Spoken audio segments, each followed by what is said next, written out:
Olá, sejam bem-vindos a mais um vídeo aqui no canal. Hoje nós vamos conversar sobre alguns aspectos do conto Um Ensaio, escrito pelo teórico Julio Cortázar. Julio Florencio Cortázar nasce em 1914 na Bélgica, mas mora boa parte da sua vida na Argentina e, portanto, se reconhece como argentino. Ele é conhecido pela sua obra tanto no que condiz a romances, quanto poemas e ainda na parte da crítica literária. Julio também morou na França, onde acabou falecendo no ano de 1984. Ele adquire também a nacionalidade francesa como uma forma de protestar contra o regime militar que estava em vigência na Argentina, mas ele nunca deixou de lado a sua nacionalidade argentina, que é a que ele mais se identificou. Ele é considerado um dos maiores autores da sua época, tendo uma obra bastante inovadora. O seu livro mais famoso é O Jogo da Amarelinha, publicado primeiramente em 1963, e é um livro um pouquinho grande, entre aspas, porque ele tem mais ou menos 700 páginas. Esse é o livro mais conhecido do autor, mas eu creio que aqui para nós, no Brasil, nós acabamos conhecendo mais os seus contos, pelo menos no que condiz a minha experiência enquanto estudante de letras. Como vocês sabem, eu sou apaixonada por literatura fantástica, literatura de terror, literatura policial, enfim, todas essas formas de literatura que beiram o insólito. E o Julio Cortázar, ele também gostava muito desse tipo de literatura. E uma curiosidade engraçada, mas também interessante, é que ele tinha uma familiaridade com os vampiros. Ele adorava histórias de vampiro. Isso porque ele se sentia representado pelos vampiros, uma vez que ele era alérgico a alho. E há uma lenda popular aí de que os vampiros, eles também teriam certa fragilidade diante do alho. O Julio Cortázar, ele também gosta muito de escrever contos que vão abranger essa temática do fantástico, e nós vemos isso claramente também neste texto teórico que trabalharemos no vídeo de hoje.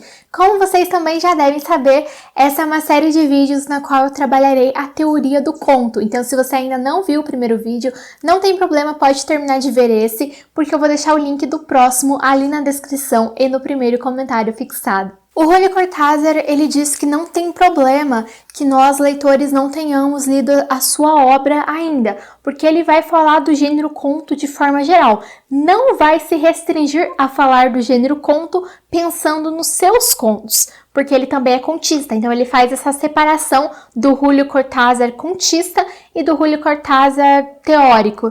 E neste momento não é necessário que nós tenhamos lido a sua obra, apesar de que talvez nós pudéssemos de repente tirar mais significados ainda desse texto, mas podemos entender muito bem mesmo não tendo lido. Algo que eu gosto muito de pensar e que ele realça nesse texto é que nós devemos partir da obra. Então ele fala que nenhuma resenha crítica, que nenhum resumo, nada vai substituir a obra literária. E é sempre importante realçar isso, que a crítica literária vem depois da obra.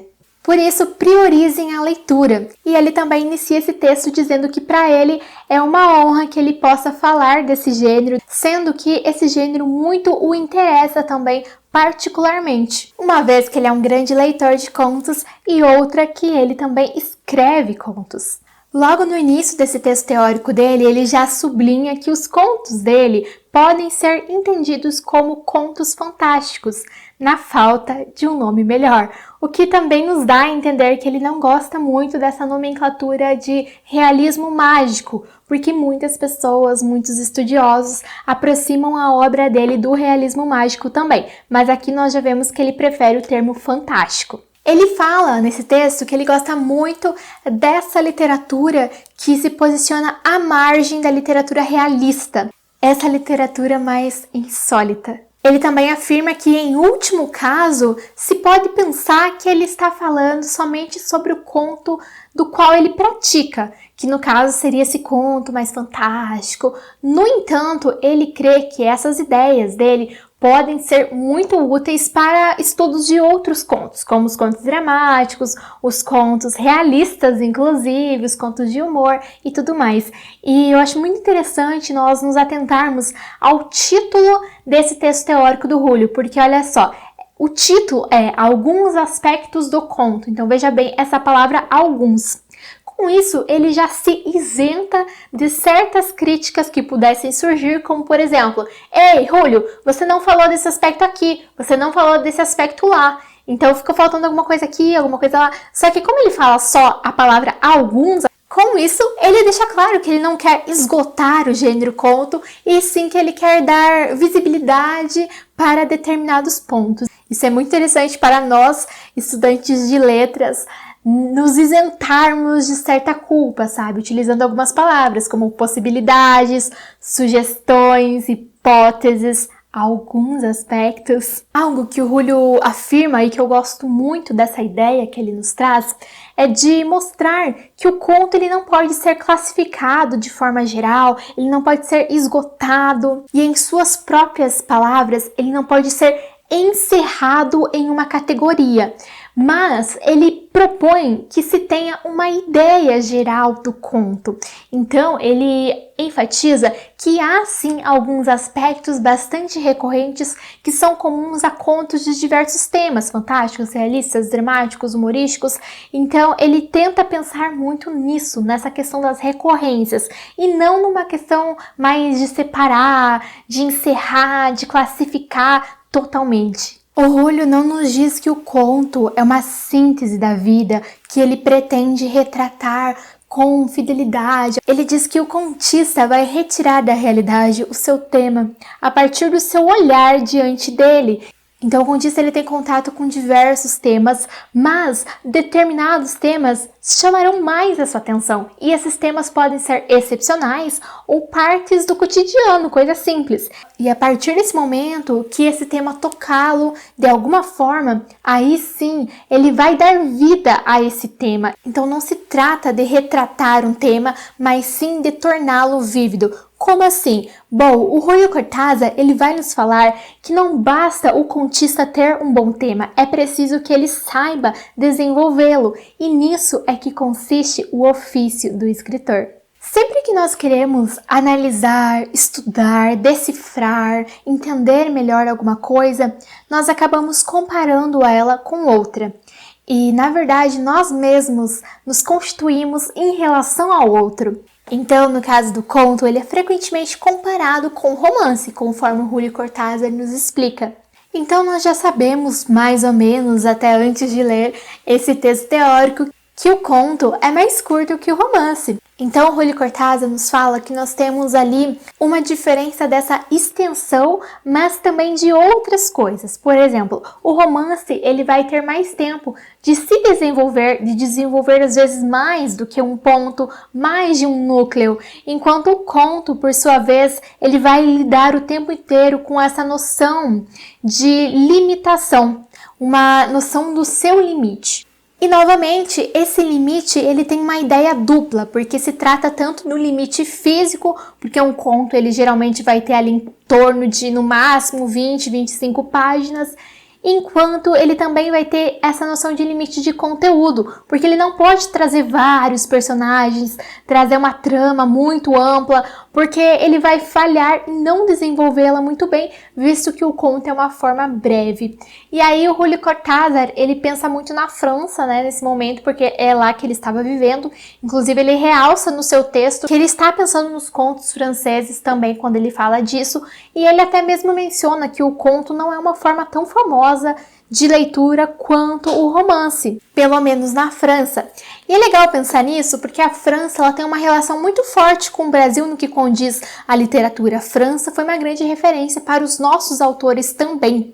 E é também interessante que essa noção de conto que o Julio Cortázar traz, ela cabe a nós brasileiros, mas o que não significa que cabe a outras literaturas. Nem toda literatura vai ter um sistema parecido como o nosso. Então o Julio Cortázar, ele fala que geralmente o conto tem em torno de 20 páginas, depois disso talvez já seja uma novela, e aí depois o romance. Então essa novela ela ficaria ali no meio entre o conto e o romance, e é basicamente uma noção bem parecida com a que nós temos aqui no Brasil também.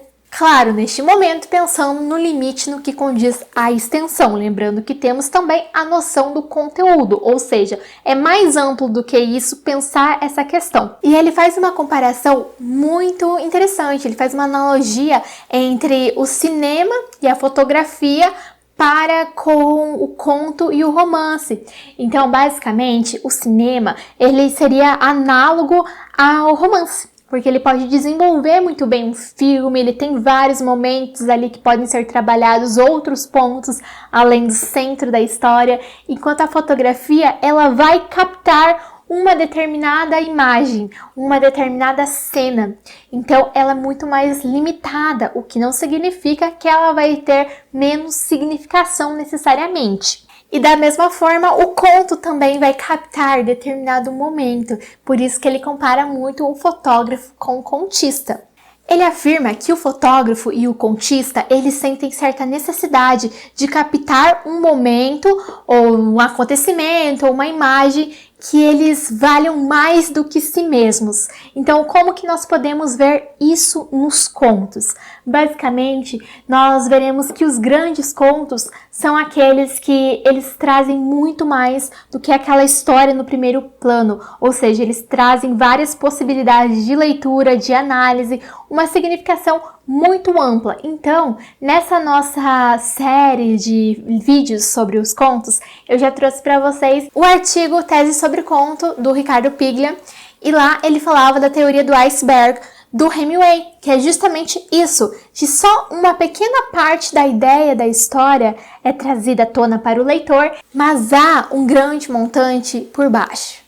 Conto, para ser considerado um grande conto, ele precisa ter uma significação bem construída. E dado aos seus limites, o contista não tem a possibilidade de inserir elementos gratuitos dentro do conto. O que isso quer dizer? Bom, às vezes um romance, de vez em quando, geralmente, quem sabe, o autor ele pode inserir alguns elementos que não têm um sentido necessário conectados à história central. Às vezes ele insere algumas passagens simplesmente para o embelezamento da linguagem, para entendermos melhor determinado personagem, mas o contista ele não vai ter como fazer isso na maioria dos casos, porque a sua extensão ela tem um limite. E aí tem uma parte do texto do Cortázar que é bem famosa e que as pessoas, eu acredito que algumas devem ter lido e aí foram contando para as outras e gerou uma bola de neve, mas na verdade muitas pessoas que citam ele não o leram de fato, porque essa história acabou se distorcendo. Então muitas pessoas falam da teoria do nocaute. O conto ele deve vencer pelo nocaute, se referindo ao Júlio Cortázar.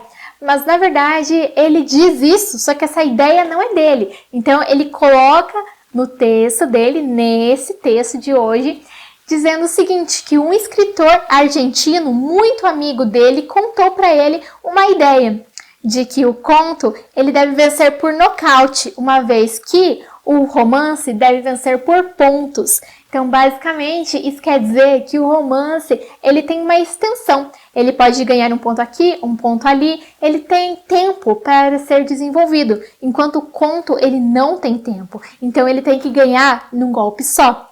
Só que também há uma distorção dessa ideia, porque muitas pessoas acham que o que ele quis dizer com isso foi basicamente que o conto deve apresentar um final mirabolante, uma grande reviravolta, ou plot twist, enfim, que significa a mesma coisa, reviravolta e plot twist.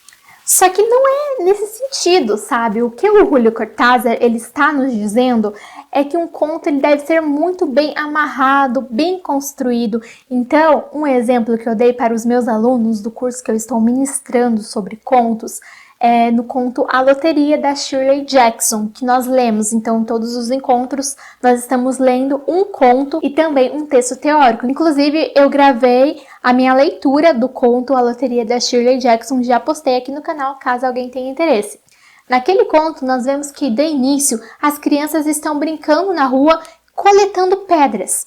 Isso parece uma coisa boba de início, mas, na verdade, essas pedras, elas são elementos essenciais para o final do conto. Então, isso mostra muito bem que o contista ele deve construir desde o começo do seu conto uma história que se amarre muito bem, uma história que não deixe nada faltando e nada sobrando, no sentido dos elementos que ele se propõe a contar, a relacionar. É claro que geralmente os contos não serão esgotados, tendo em vista que cada leitor atribuirá novos significados à sua leitura. E ele constrói toda essa ideia para nos dizer que, na verdade, o tema não é a coisa mais importante do conto, e sim o modo como o tema é trabalhado. O que o Cortázar nos diz é que não existe na literatura tema ruim e tema bom. Apenas existe tema mal trabalhado e tema bem trabalhado.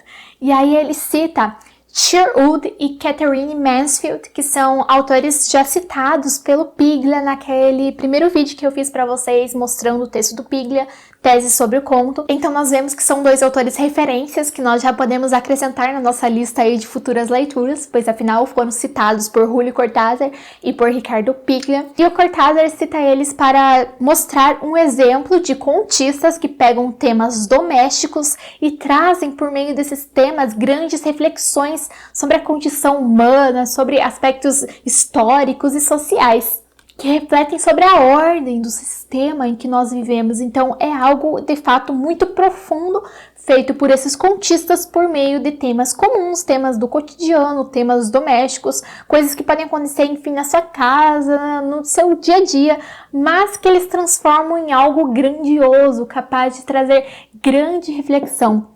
O que o Julio Cortázar nos diz, portanto, é que um conto, para ser grandioso, precisa extrapolar os seus limites, isto é, trazer intertextualidade, trazer significações que vão além daquela primeira história que nós lemos, trazer possibilidades de conexão. E o Cortázar ele também vai refletir sobre o modo como esses escritores escrevem os seus contos. E para isso ele fala o modo como ele escreve. Então ele diz que ele é basicamente como se fosse o meio pelo qual o tema entra e se materializa em conto, como se ele não tivesse uma força, um poder de escolha, dizendo que esse tema simplesmente aparece para ele de maneira espontânea. Então isso é muito interessante, porque às vezes nós pensamos muito nesse trabalho, nesse ofício do escritor, de como esse escritor constrói os seus textos, e o Cortázar ele fala que é tudo de uma maneira muito natural, muito espontânea, que determinados temas chamam a sua atenção, mas que esses temas talvez não chamassem a atenção e, de fato, em alguns casos, não chamam a atenção de outros autores. E está tudo bem, porque cada autor ele vai ter a sua forma muito peculiar, muito única de escrita. E, novamente, ele realça essa ideia de que não há tema certo, não há tema errado, não há tema ruim, não há tema bom.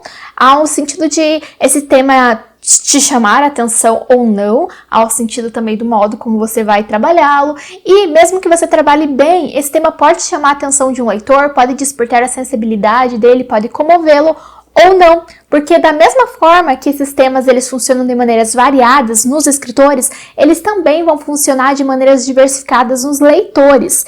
Então é muito comum nós vermos pessoas que odiaram livros que são os livros favoritos de outras pessoas, justamente por essa questão. Ele fala que os temas eles são como astros no sistema planetário, que muitas vezes sempre estiveram lá e nunca foram notados, até que um grande cientista estudioso vai lá e descobre eles e dá visibilidade, então eles passam a ser vistos como grandes astros que de fato são. E algo que ele fala que eu acho bem interessante é que ele manda nós pensarmos nos contos que nós não conseguimos esquecer. E ele fala para nós mesmos tentarmos encontrar ali pontos de conexão, algo em comum entre esses contos. E aí eu penso na Loteria, da Shirley Jackson, A Pata do Macaco, do Jacobs. Penso, por exemplo, Venha Ver o Pôr do Sol, da Lídia Fagundes Telles, O Gato Preto, do Edgar Allan Poe, A Queda da Casa Usher. E, de fato, todos esses contos, eles são muito peculiares, eles trazem temas bem diferentes entre eles. Então, talvez, o ponto em comum deles seja essa diferença, essa questão de ser único, mas também seja de trazer várias significações que vão além daquela primeira história que é apresentada ao leitor. Essa ideia de que o conto não se encerra quando o autor coloca o ponto final é algo que muito me interessa. Então, de fato, há pontos comuns entre esses contos que nós não conseguimos esquecer. E pensem também vocês nos contos que vocês não conseguem esquecer e comentem aqui pra mim, porque eu com certeza vou procurar ler todos. Eu gosto muito de conhecer esses contos inesquecíveis.